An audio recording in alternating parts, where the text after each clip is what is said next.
Fargo Five. I'm Conrad Fargo. We're here with Sue Skavlem. We are doing the Fargo Fresh. Awesome. So let's talk about first a real estate update. So inventory has topped 1,000 homes available for sale on the MLS. In the Fargo, Moorhead, West Fargo area alone, we have 600 homes available. This is a record-breaking since I started tracking in August of 2021. So something happened during COVID, which is that inventory just kaput. Yeah. Like People don't want to move. Well, nobody wanted to sell, but interest rates were really low, and so people had like insane amounts of demand, and they just buy, and then they stopped building for like a year. Yeah. And so we didn't have enough new construction, and now we're just in this position where there simply are not enough homes to buy, and inventory has been tight. But now inventory seems to have broken out. Okay. But the demand is still kind of rough because interest rates are like 7-8% right now. Okay. Which is the highest they've been in, I don't know, 15, 20 years. Isn't that kind of how it works, though? Availability and interest rates kind of go up at the same time? Yeah. Okay. Yeah. I mean, it's multifactorial, but yes. Okay. So I would say probably the best insight that I could give anybody in real estate has to do with interest rates, following the Federal Reserve and monetary policy. Sure. And like, if you just pay attention to that, you can kind of see... You can see the future. But where we're at right now is the Federal Reserve just did a hold on their interest rates rather than going up. Yeah. Okay. So rather than going up anymore, they're holding it. And then it sounds like they might start to go back down next year. Okay. So the question everybody's wondering is, are they going to go up? They've got 2 more meetings this year. Are they going to go up a couple more times before going down next year? Sure. Or are they going to continue to hold? And that... Nobody knows. That's literally the $1 trillion question. So a lot of money tied up in this Federal Reserve thing. This is what I'll tell you though. It's unlikely for prices to go down because of that inventory issue, because of the strong demand. People still need homes. Yeah. And not everybody is financing. But what will happen when interest rates go down is that prices are going to go through the roof. Yeah. You know, that's the thing. Like, a lot of people are like, oh, I'm going to wait for the interest rate to lower. Well, here's the thing. You can always refinance your interest rate. Sure. You can change that loan over into a lower interest rate later on. Okay. But the price is the price. Yeah. And so if it's more expensive tomorrow at a lower interest rate, you're still paying more money overall. So that's good to know. So there's more homes. There are a lot of first-time home buyers because, I mean, with COVID that happened, a lot of people kind of froze where they were because they didn't, like, the future was uncertain. Yep. So there's a lot of people breaking onto that scene to do their first time, and with over 600 available just in the Fargo Moorhead area alone, there's definitely stuff on. So very exciting. Weird market. We could talk more. I'm a realtor at Berkshire Hathaway Home Services, Premier Properties, if you want to know more. But there's the update. That's, good plug. Yeah. Well, you know, I keep it fresh. It's not a real estate show, and I mean, I don't do it every show, but you know, it's a fresh update. Yeah. Right. Absolutely. Not too spammy. It doesn't come off too spammy. Not at all. I don't want to be like hey, you asked me about. You know, it's not, I don't want to. About antitrust laws. So now that I could actually talk about that. Yeah. Well, that was. If you didn't hear me like counter with like hey, check out this notepad. We could do an exercise. Then it was interesting. So here's maybe something we could talk about. Yeah. So this show is called the Fargo Five. Okay. Well, guess what? Fargo season 5 is coming out. That's very serendipitous. Yeah. That's it's going to have John Hamm. You know who John Hamm is? I love John Hamm. Yeah, from Mad Men. My favorite. I love that right now. That meme. I love that meme. You know, can you think of the one I'm thinking of? The one where he's just kind of sitting back. No, the one in the elevator. Then no, I don't know that one. And I don't know the show. Okay. I don't know the show at all. I just know this meme. I know it from Good Omens. There's some squirrely, disheveled looking kid who's like, I feel sorry for you, and he's just standing there just like.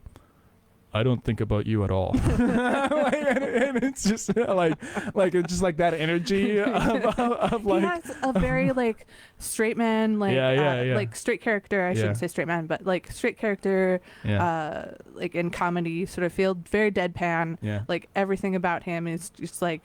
What? And then like his eyes light up and he's very delightful. And so I am excited that he's going to be in the Fargo show because I think he can be very like versatile in his acting. He's a good comedian who plays drama very well. Yeah, he plays the sheriff apparently. Oh yeah, he's gonna rock that. He's got a belt buckle that says a hard man for hard times. Oh my gosh. And he's just like this where he probably he probably just kills everybody all the time because it's Fargo. Have you seen the Fargo have you seen the movie? I have to tell you, I haven't, and I know that makes me like an odd Fargo citizen. But yeah. But I haven't seen in the movie, or I think I've seen like one of the TV series shows. Okay. No, I mean so the Coen brothers are from the area. Okay. Fargo the movie is like I love movies, and that's is a masterpiece. Yeah. I mean it's I like the Coen brothers. It's good. Yes. And the series are all very good. Okay. I mean nothing is Breaking Bad level good. Okay. But they're very, very good. They're worth a watch. They're worth a watch. Okay. They're always so dark though, and everybody dies at the end, and that stuff makes me. I mean, sometimes that can work in the summertime. So is it weird to watch like a winter themed show in the summertime? I don't know. Yeah. Well, better than in the winter to combat like the yeah. I don't. I don't know. Is watch cold stuff when it's cold. I'm just like, oh, I'm already cold. I have to tell you, Conrad, I don't watch a lot of TV. Like what?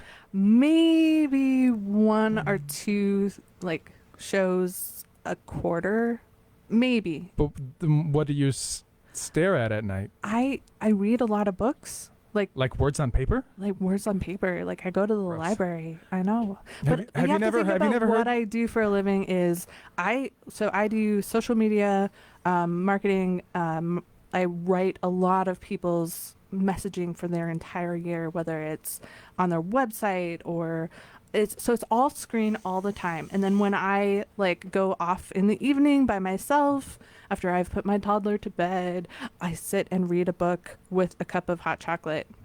I know, I'm that person. Weird. I'm disappointed. Well, off the air we were talking about how you and I are both very efficient people, very, very type A people. Yes. Have you never even heard that a picture is worth 1,000 words? I work with pictures all day, so it helps me. And they're worth 1,000 words. Just follow with me. Okay, all right. I'm not saying don't watch Fargo. How many frames? How many frames per second is a video? I want to say 250. 30 frames. Okay, so that's 30,000 words. That's 30,000 words a second. There you go. That's just science. That's a lot. That's just science in your brain. So when you're reading those books, it's like you're denying the science. I am a science denier, apparently. That's unacceptable. Have you ever heard of the band Ween?